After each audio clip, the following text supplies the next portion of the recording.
হরে কৃষ্ণ। এই হচ্ছে সেই পবিত্র রাধাকুণ্ড, আর এই হচ্ছে রাধে রাধে মাতা। এই হচ্ছে শ্যামকুণ্ড।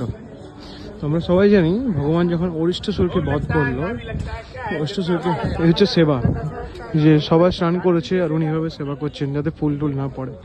আর এই হচ্ছে শ্যামকুণ্ড। যখন অরিষ্টাসুরকে বধ করলো ভগবান, অরিষ্টাসুর ছিল এক ষাঁড়ের আকার।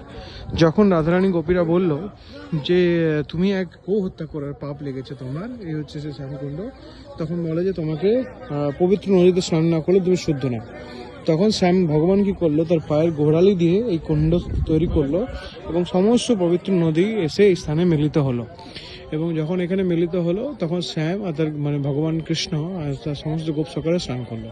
তারপরে বললো, তখন ভগবান স্নান করে বললো এখন তো আমরা পবিত্র, কিন্তু তুমি যেহেতু অসুরের সাইড নিয়েছো, অসুরের পক্ষ নিয়েছো, তা তুমি অপবিত্র, তা তোমাকেও সমস্ত তীর্থে স্নান করতে হবে।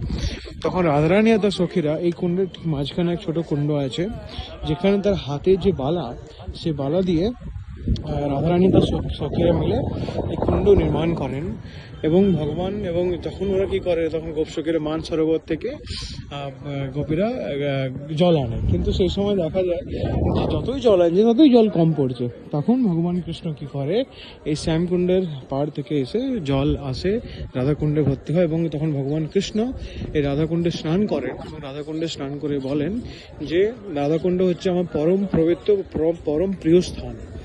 এমনকি রাধাকুণ্ডের তীরে বিভিন্ন লীলাবিলাস হয় ভগবানের, যে আমরা বসন্তকালে যে ঝুলন উৎসব হয়, শ্রীকৃষ্ণানের ঝুলনস্থলী, বিভিন্ন গোস্বামী, বিভিন্ন গোসাই, জীব গোসাই, রূপ গোস্বামী, রঘুনাথ দাস, ভট্ট গোস্বামী। রঘুনাথ দাস তার সমস্ত জীবন প্রায় বলতে গেলে চৈতন্য মহাপ্রভুকে কাছ থেকে যখন উনি চলে এলেন, যখন চৈতন্য মহাপ্রভু তিরোধান করলেন, তখন উনি এসে সারা জীবন এই রাধাকুণ্ডের তীরে যান। এই রাধাকুণ্ড তীর ভগবানের অত্যন্ত প্রিয়। এমন হয় যে মানের সময় ভগবান রাধা কৃষ্ণ এক সময় যখন কুঞ্জ নিকুঞ্জ থেকে বের করে দেওয়া হয় ভগবান কৃষ্ণকে, তখন ভগবান এসে এই স্থানে এসে ভগবান রাধারানীর জন্য অত্যন্ত তার বিরহ অনুভব করে এবং এই স্থানে এসে রাধারানী আর কৃষ্ণের বিভিন্ন লীলাস্থলে আমরা যেগুলো আগে গিয়ে জানতে পারবো। আর এই হচ্ছে শ্যামকুণ্ড।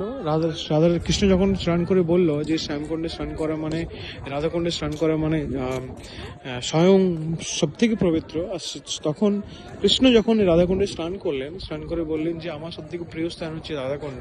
তখন রাধারানীও শ্যামকুণ্ডে গিয়ে স্নান করলেন এবং স্নান করে বললেন যে কেউ যদি শ্যামকুণ্ডে স্নান করে তাহলে সে আমার মতো ভক্তি লাভ করবে। এই সেই স্থান, এই সেই রাধাকুণ্ড, ওই হচ্ছে সেই শ্যামকুণ্ড, যা হচ্ছে অত্যাধিক মানে গুরুত্বপূর্ণ ভক্তি জীবনে। এই শ্যামকুণ্ডে রাধাকুণ্ড পরিক্রমা করা এবং এখানে যে স্নান করা। জয় শ্রী শ্রীমতী রাধারানী কি জয় হোক।